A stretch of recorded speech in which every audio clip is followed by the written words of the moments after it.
When I was growing up, I think I was fairly normal, active, playing sports, involved, hanging out with friends. I guess I didn't think something was very bad because I was young. I didn't think anything bad was going to happen to me, but I could see it in my parents that they knew something probably wasn't right. On Friday the 13th of 2011, I was diagnosed with acute lymphoblastic leukemia with a Philadelphia positive chromosome. So that's just another way of saying that it's even more rare in kids that age and that it's even more aggressive. Leukemia is a cancer of the bone marrow. And what ends up happening is the leukemia cells grow uncontrolled in the bone marrow and push out normal bone marrow elements. The survival rate in the 50s was 0%. Now, if your child has what we call low-risk acute lymphoblastic leukemia, or ALL, 90+% of them are long-term survivors. And they're long-term survivors who are going to school while they're on chemotherapy. They're going to be fertile. They will have some long-term toxicities, but many of these kids are walking around holding down jobs as adults now. They were treated 20 to 30 years ago. And that's the kind of slow, steady progress we all have made by doing research. My treatment started right after my diagnosis, the very next day. It included a lot of intravenous chemo. So that is what I spent 2.5 years getting. These regimens are extremely toxic.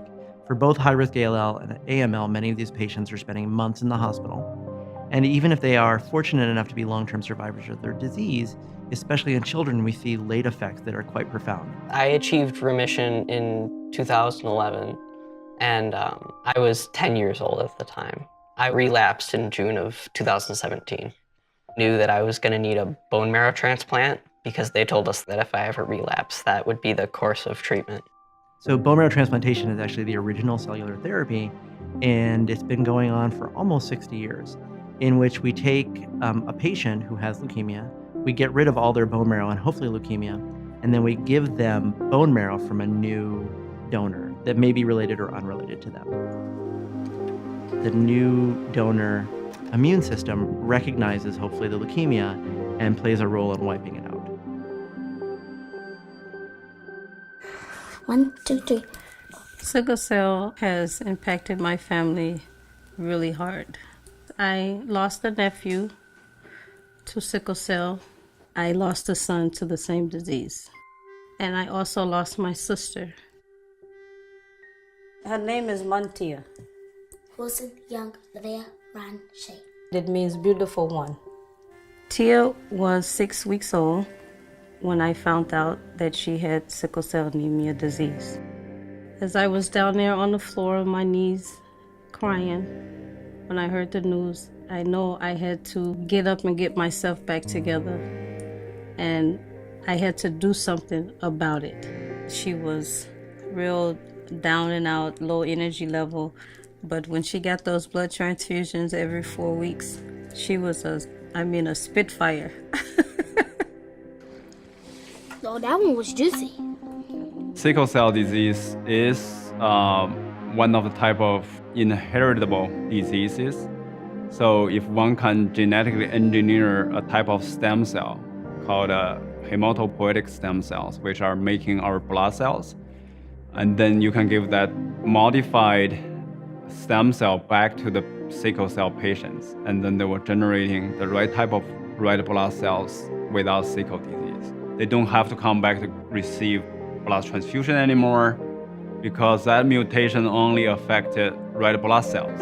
I looked at Tia and I said, I want you to live a normal life.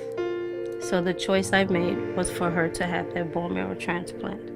I seen a tremendous difference in Tia. She's able to do her dancing or gymnastics. So it was a lot of things that we couldn't do before Tia had this bone marrow transplant. While this is an effective therapy, it comes with a heavy price. So bone marrow transplants have a very well-described toxicity or morbidity.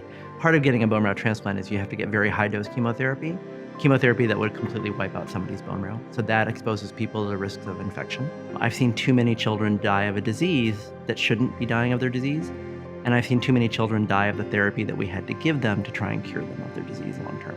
So our goal is to improve the overall survival of these children, but also make their lives better by making the regimens less toxic.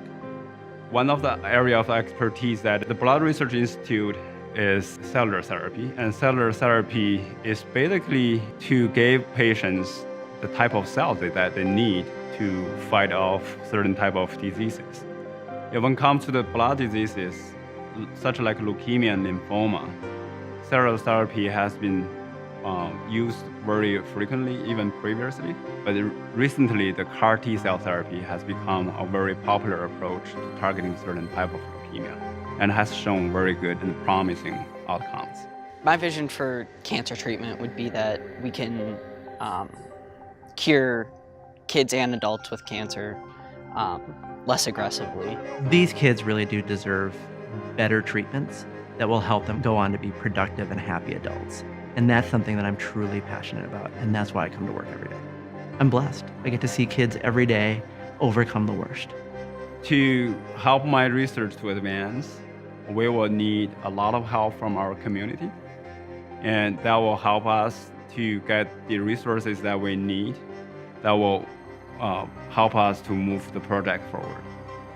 Community support is vital to our mission. We really can't do it alone.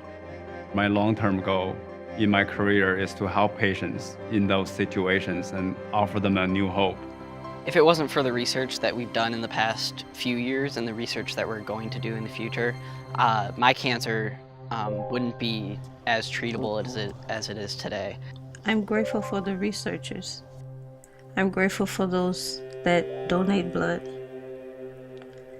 And I'm grateful for my daughter being able to live a normal life because of them. 2, 3. Yes.